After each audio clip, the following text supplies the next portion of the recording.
Hello, everyone. This is Heather Cannon, Executive Director and co-founder of Uniting Distant Stars.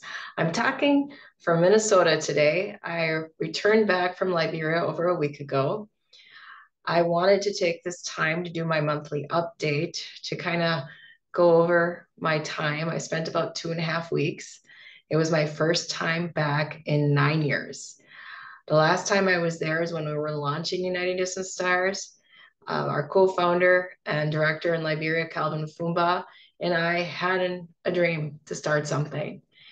And in 2013, we did a 2-day workshop with about 50 youth on creative and innovative thinking. For the 2 years prior to this workshop, we were doing school supply drives and scholarships for academic students and vocational training students at various schools. And 9 years later, we have a whole program. We have a center where we're doing academic learning, vocational training. It was just a wonderful thing to see, to just come back and see it. I watched the growth from over here. I've been doing the social media and building the website and doing the fundraising, but now I got to see it. And it was such a beautiful experience. Right away, I got to interact with students. We did a lot of Facebook Live videos. I'm slowly downloading them and putting them up on our YouTube channel. I got to meet with all the students that were soon to graduate from our 8 courses we had at that time.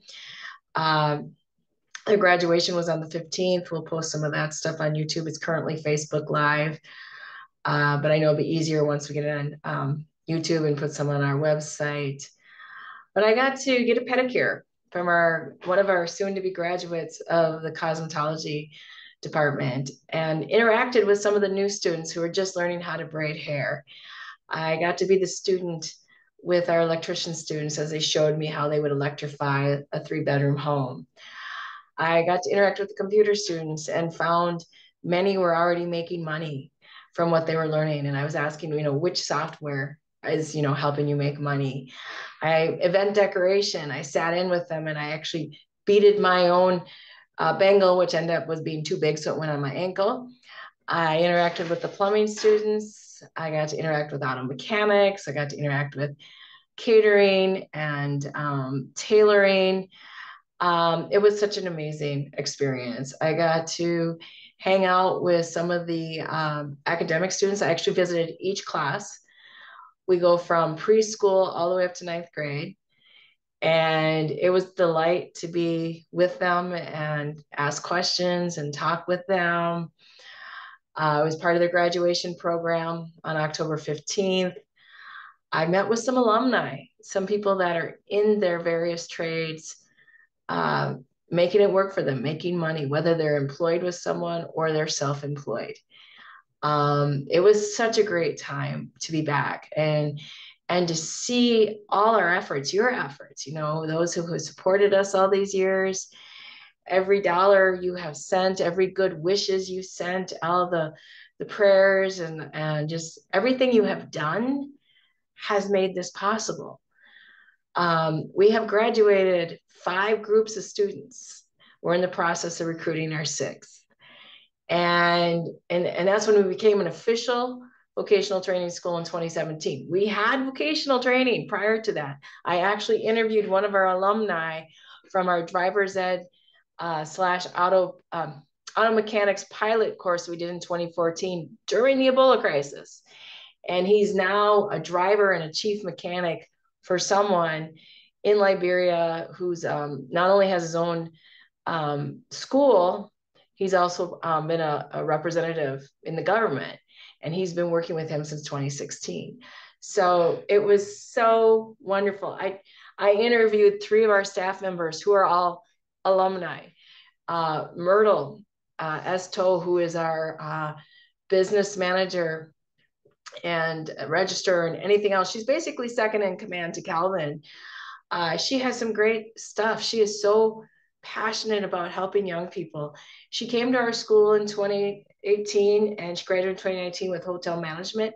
She had previous hotel management experience, but everybody wants you to certify it. They need to have a piece of paper to certify your experience, and that's what she did. But she just loved the work we were doing. So she stayed on, and she's been contributing. She has ideas that is helping us out. And just we have Sylvester and Muhammad who also have come in and helped. So it was really cool to be there and be part of that experience. And also because I had lived there for a couple years. I was there my first year, 2007 to 2008. I actually was running an operation for another NGO, and then I came back from 2009 to 2010. I really wanted to see where things were at, were some of the same struggles still there? Had anything improved? And it's kind of hard to gauge that because there's new challenges. Maybe certain challenges disappeared, but there's new challenges. When I was there last in 2013, the UN peacekeepers were still there. Well, they left about 5 years later. They were definitely the engine behind the economy, and you can see that change. There used to be a lot of international NGOs. There's not so many there anymore. Liberia is, it still has its challenges. There's still a lot of impoverished people. There's an economy that is not working for everybody. We all have been dealing with inflation. We've all dealt with supply chain issues, stuff like that. In Liberia, it's always harder. Their gas prices when I was there was fluctuating between $5 or $6. Minnesota was always kind of below there, but if you go to either coast, they're usually, on the west or east coast of the US, they could be around that range. But people have the money that can at least, handle that. So the transportation impacted a lot of our students. While I was there, they had just kind of mitigated a little rice issue. There was a rice shortage, and it was leading into some very heightened tensions with people because that's their staple food. There's been some, you could say some of the suppliers are hoarding it, raised the prices on it, went up pretty drastically. When I was moving from where our new site is to our center, we kind of left early in the morning. It was still dark out. The warehouses that are near the port, they have the people standing in line waiting to buy rice during the dark. It's not during the day. So there's just a lot of new challenges for people to face, and the cost of living is not necessarily cheaper. And when you don't have a lot of money, some of these people are not making even $20 a day. They might be making $5 a day, and you're looking at $5 to $6 just for a gallon of gas. And then you might have to pay maybe $1 to get transported to one part of the area to the other. That's a lot of money. And, when your rice prices go up, you got to feed your family, So what is interesting when you're in a country like Liberia, because Liberia used to be in the forefront, it was, whether it was coming out of a civil war or the Ebola crisis, it had a lot of attention. But once you don't have attention, the people still exist, and the people have to adapt to whatever that existence is. It doesn't mean that there's no challenges. It doesn't mean that they're not frustrated or worried or concerned or hoping for better things. So the beauty about Uniting Distant Stars and why you make this special is that we meet people where they are. We've made our training affordable, accessible, meaning that you can pay in installments. We're not making you pay everything up front in order to get started on your education. And we make it achievable. We want you to be successful when you join our program. We offer 85% hands-on learning, and I saw it being with those students. I felt it with my person who did my pedicure. I tasted it in the food I got to try. So by doing that, you're helping them get a valuable trade skill. Now, keep in mind, most people are not walking around with one skill in their pocket. We've had some students, many students do 2 courses in a term. We had one student do 3 courses one year. We've also had students come back year after year. So a lot of our alumni have more than one skill. Some of them have 2, 3, 4, 5 skills. And they use these skills. And I see some of them, the one who had got 3, she had computers, cosmetology and hotel management. I've seen her do other things with other institutions. She's done t-shirt tie dyeing and stuff like that. And in Liberia, our co-founder, Calvin Fumba, has multiple skills, because when you're working in an environment where you have government jobs that don't pay well, the private sector is mostly foreign businesses, and they're usually hiring their people for the better paying jobs. You need those skills to be self-sufficient. And by you helping us on this journey, we're meeting them where they are. We're giving them this opportunity. Other vocational schools, they charge way more. They're not as flexible with payment plans. And a lot of people just, they can't go, you know. And the alumni I met, you know, they are finding their way. I'm also privileged. I have numerous of our students and alumni who friend me on Facebook. And I get messenger messages, or I'm tagged in their Facebook posts, or I just get to see their Facebook posts. I get to see that, oh, he's got his plumbing stuff going. He's doing his electrician. This one had all his skills, and now he's got his own construction business going, and he's doing all these great things. This person is doing their event decoration. This person is making wedding cakes. You know, this person is now a manager at a salon. I get to see all this, and it's such a beautiful thing what we have done. Uniting Distant Stars was bringing all these wonderful, talented people from different parts of the states. We got some people in Europe. We've had some people in Canada support us. And we're working with all this talent on the ground, the people that have this potential to do something better in their lives. So we are a community. I also got to spend time with our academic students. This is something that they started on the ground. They saw a need. They saw how it would benefit the organization. And it's, again, a wonderful thing. The schools in Liberia are difficult. You know, a lot of schools don't necessarily look for academic quality. So one thing that Kelvin has done is that, you know, he's got the curriculum from the government, and he created these guidebooks for every class, for every subject within each grade level. And this is what the teachers have. And they have a lesson plan book that they can prepare everything. So they go over all the information. So we've posted some stuff about our junior high quizzing team. They're winning awards. They're actually challenging high school students, and they're winning awards. And this has really brought more notice to us, because we're very good at doing our colors. Our colors are blue and gold. We have our logo. They're in their uniforms. They have different types of uniforms. They have a nice PE uniform, a physical education, which is like a running suit. They have polo shirts. They have their regular uniform. They really try to, you know, a lot of people can't afford maybe a bunch of different things. So they try to do different things to really help the people we're helping. A lot of our academic students are children that were sent in from the rural areas to get an education. And sometimes they were sent into people that are not necessarily ensuring they're going to school. They might want them to sell in the market. They may want them to be their house person.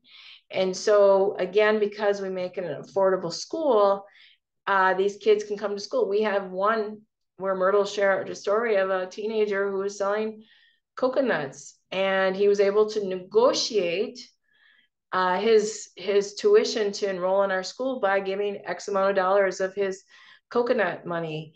And he's been doing that for 4 years. And he came in, I believe he's a fourth grader at age 16, you know, so and she said, are you sure you want to do this? He says, no, I want to learn. So, and again, these young people want to learn. They're excited about it. So this school has brought us more attention. It helps with recruitment into the vocational training. And it just has made a difference for us to have both of these arms under the education umbrella. Also, you know, we still have our own challenges. You know, running a vocational school is not cheap. You know, if you want to give people at least 85% hands-on learning, we need materials. But the one area that we've neglected as an organization is their operation costs. You know, we don't have a vehicle yet. But a vehicle would help reduce some of those costs, because when I was there, I had to spend money to get me from the airport. Any type, if we wanted to go to the other center because it's out of town. I wanted to do also some investigation on the internet, stuff like that. One of the places was not walking near me. I had to get a car. And it's not like you can just wait for a taxi or like easy to pick up an Uber. Sometimes we had to find someone and get, they were finding vehicles and negotiate a price. And, people are realizing you can make money picking up and, taking someone to the airport. So those are some of the challenges. Communication and internet did not change for me after all the years I've been there.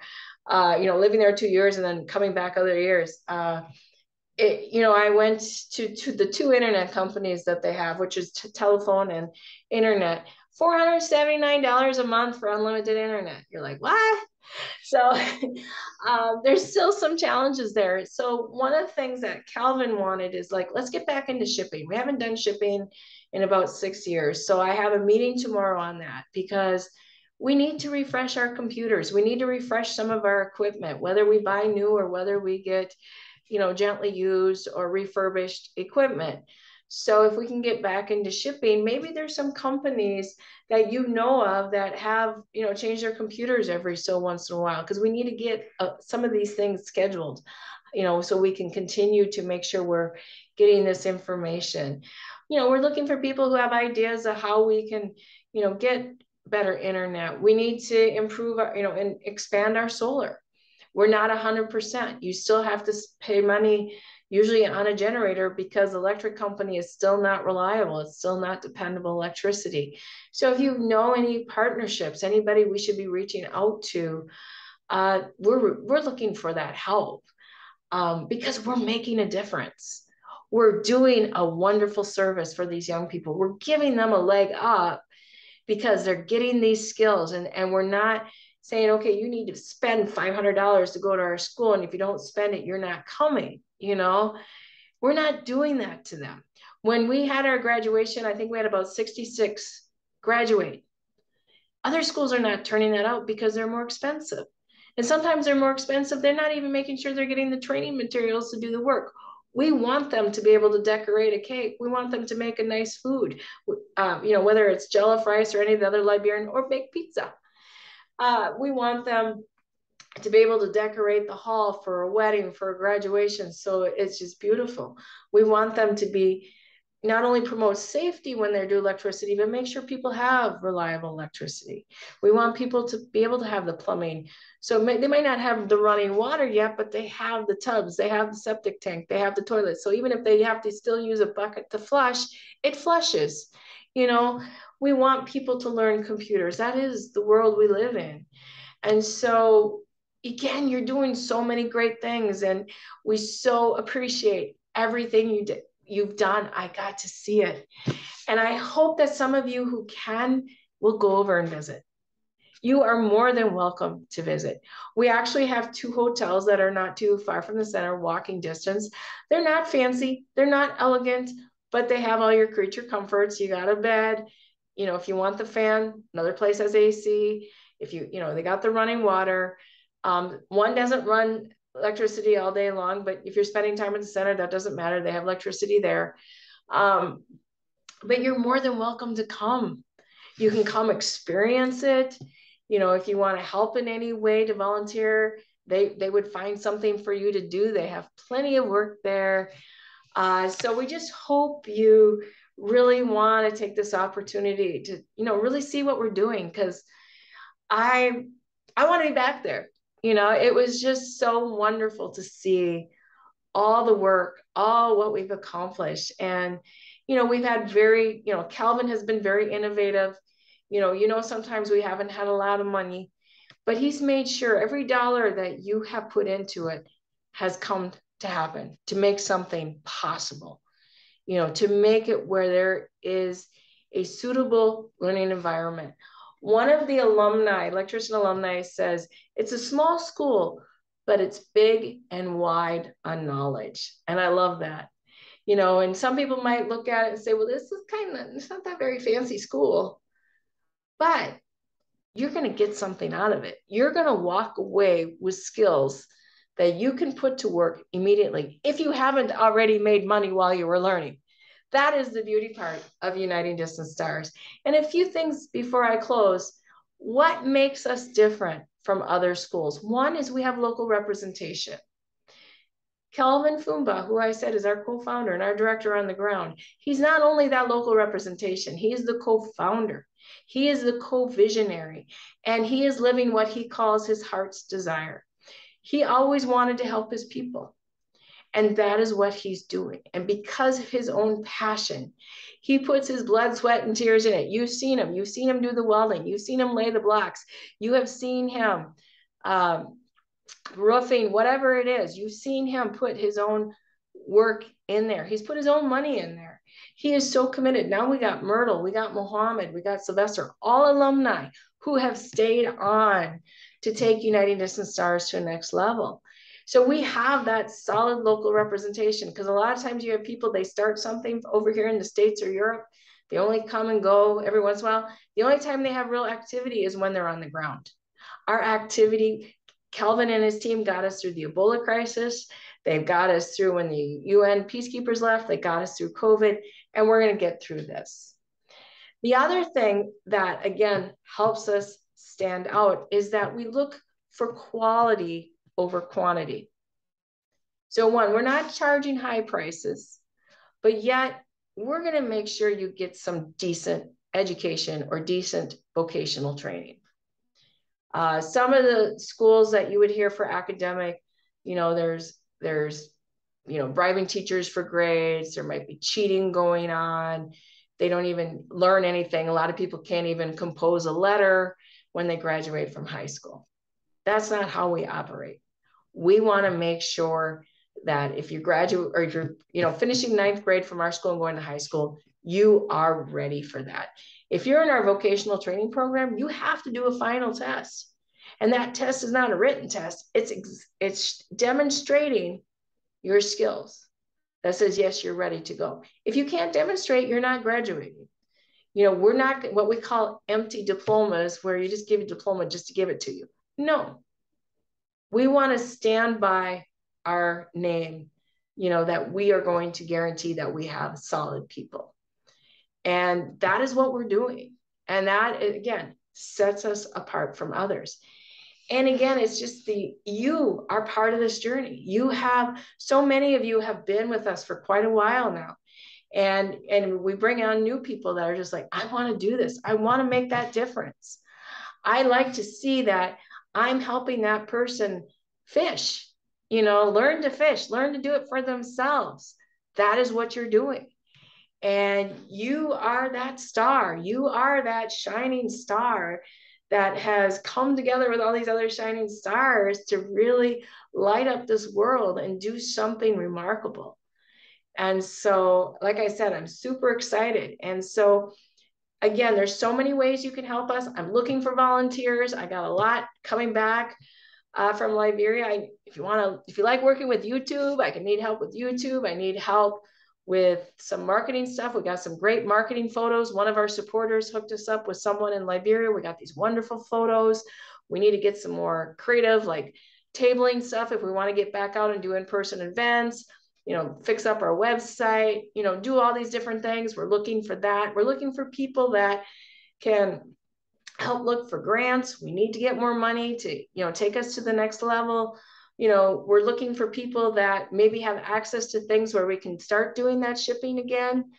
We're looking for people who know people that might want to be sponsors of us, who might want to sponsor a course. Maybe there's a plumbing company and say, hey, yeah, I want to sponsor that course. I'm really excited about that. There's so many ways you can help. It doesn't always have to be monetary. It's connections. We really need more connections. We want to take UDS to the next level. We've kind of been at this plateau for a little too long. We want to take it to the next level. We're going to start a fundraiser to start getting the materials to build our new center in Brewerville. We have some information we're going to be sharing here soon. We got Give to the Max Day. We got Giving Tuesday. Please keep us in mind. Information will be coming soon. Give me a little bit of time yet. I'm still recovering from jet lag and I've had a little family emergency going on. But whatever you can do, you know, to get the word out about what we're doing, because we're doing something wonderful. And you're going to see more stuff. Like I said, once I get more stuff on YouTube, the website, try to put more stuff in the newsletters as we're coming, you know, as I'm slowly getting this information out. But I just want to say thank you to everyone that has believed in this journey, believed in Calvin and I, believed in these young people in Liberia, because you really have made a difference. And we're so grateful for this opportunity to just do this wonderful work. And you know, this is our life's work, Calvin and I. We've made this commitment, and we've faced the challenges, and we're going to continue to move forward. But we just want to say thank you for all that you have done to help us make this possible, and whatever you can do to help us get to that next level, we're more than welcome it. And please stay tuned. We got more stuff coming, and I will be doing my best to get more information out to you. So again, thank you, thank you, thank you. Have a wonderful rest of your day.